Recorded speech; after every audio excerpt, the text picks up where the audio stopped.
नाज़रीन, अवामी न्यूज़ में ख़बरनि जो सिलसिलो जारी है। इन वक्त असीं तव्हांखे घोटकी में ख़बर ॾींदा हलूं त अवामी शिकायतनि ते असिस्टेंट कमिश्नर खानगढ़ माजिद अली माको टाउन कमेटी अमले खे साण करे शहर में पहुची वियो, जंहिं खानपुर शहर जे मुख़्तलिफ़ होटलनि तोड़े फास्ट फूड जे दुकाननि ते इस्तेमाल थींदड़ खुलियल ऐं गैर मयारी तेल जा ड्रम हथ करे तेल खे उते ई हाराए ज़ाया करे छॾियो, जंहिं बाद हिन गैर मयारी तेल विकिरो कंदड़ डीलरनि जी दुकान ते पहुची समूरे तेल हथ करण बाद ज़ाया कंदे खेसि वार्निंग ॾिनी। अगरि ॿीहर इहो तेल वेकिरो कयो त असीं संदुसि ख़िलाफ़ कार्रवाई कई वेंदी। इन खां अलावा एसी खानगढ़ माजिद अली माको अवामी शिकायत ते खानपुर महर जे बेकरियुनि ऐं किरियाना जी दुकाननि, सब्जी तोड़े फ्रूट जे रेड़नि, खीर ऐं भाण जी दुकाननि ते छापा हणी अघु चेक कया ऐं खेनि आख़िरी वार्निंग ॾिनी त हथरादू अघु वठण जी हाणे शिकायत मिली त भरपूर कार्रवाई कई वेंदी। जॾहिं त एसी शहर में सफ़ाई सुथराई जो जाइज़ो पिणु वरितो। होॾां असिस्टेंट कमिश्नर माजिद अली माको कार्रवाई दौरान मीडिया सां ॻाल्हाईंदे चयो त खानपुर शहर में अवामी शिकायत मिलण बाद कार्रवाइयूं कयूं आहिनि।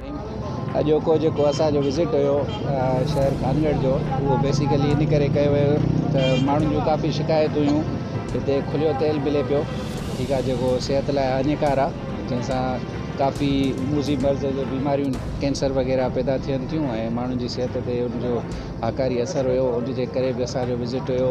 ॿियो DAP जी क़ीमतुनि में थोरो इज़ाफ़े जे हिसाब सां ख़बरूं मिलियल हुयूं, उनजे बारे में बि ऐं कुझु खंड वग़ैरह जो स्टॉक वग़ैरह माण्हुनि जो जेका होर्डिंग वग़ैरह जे सिलसिले में बि शिकायत हुयूं। उन सिलसिले में अॼु पूरो विज़िट कयोसीं ऐं उन विज़िट सां गॾोगॾु शहर में जेको सफ़ाई सुथराईअ जो निज़ाम आहे उनखे प्रॉपर इंस्पेक्शन करण लाइ बि मां पाण विज़िट कयो आहे अॼु, ऐं अल्हम्दुलिल्लाह सिचुएशन काफ़ी बहितर आहे ऐं वधीक इनखे में इम्प्रूवमेंट जी ज़रूरत आहे।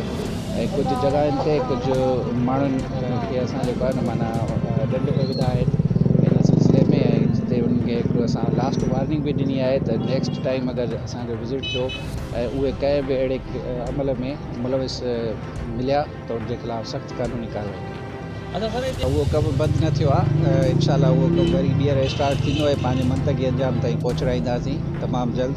छो जो हितां जे तालके खानगढ़ जा जेको नौजवान आहे उनजे लाइ पब्लिक लाइब्रेरी ऐं पार्क जो हुजणु तमामु ज़रूरी आहे। हिकिड़ो समाजी हिसाब सां बि, मुआशरती हिसाब सां बि मुस्बत जेको आहे एक्टिविटीअ में ॿारनि खे इन्वॉल्व कजे, नौजवाननि खे इन्वॉल्व कजे त जीअं बुरी सोबतुनि खां ऐं बुराइनि खां बचनि, ऐं इंशाअल्लाह उनखे तमामु जल्द कंप्लीट कयो वेंदो। Sir, deputy commissioner magisterial power आहिनि अंडर सेक्शन जेको आहे CRPC जे तहत government of Sindh home department असांखे कयो आहे ऑलरेडी। प्राइस मैजिस्ट्रेट असां उहो ऑन द जेको आहे न राउंड इहे कंदा रहंदा आहियूं एक्टिविटी, ऐं स्पेशली DC साहब इन जे बारे में ख़ासि हिदायतूं असांखे जारी कयूं। अॼु जो विज़िट बेसिकली उन सिलसिले में बि हुयो। काफ़ी हंधनि ते असां प्राइस चेकिंग कईसीं, जीअं तव्हां मूंसां गॾु हुयो, पाण ॾिठो सब्जी वग़ैरह जा जेके स्टॉल हुया उन्हनि ते, ऐं ॿिया किरायन जा दुकान हुया उन्हनि ते, ऐं प्राइसिस कंट्रोल हुयूं जेकी असांजो डिप्टी कमिश्नर साहब जे तरफ़ां जेके मंज़ूर थियल रेट आहिनि उन्हनि जे हिसाब सां हलनि पियूं। ऐं कंहिं में बि अगरि इज़ाफ़ी को वाद माण्हू पंहिंजे तरफ़ां कंदो त उनजे ख़िलाफ़ु सख़्तु कानूनी कार्रवाई कई वेंदी।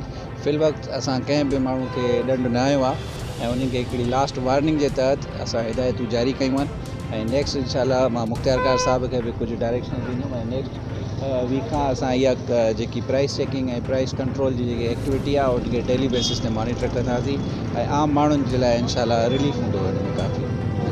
मज़ीद खबरों और तफसीलात के लिए विजिट करें हमारी वेबसाइट www.awamiNewsHD.com।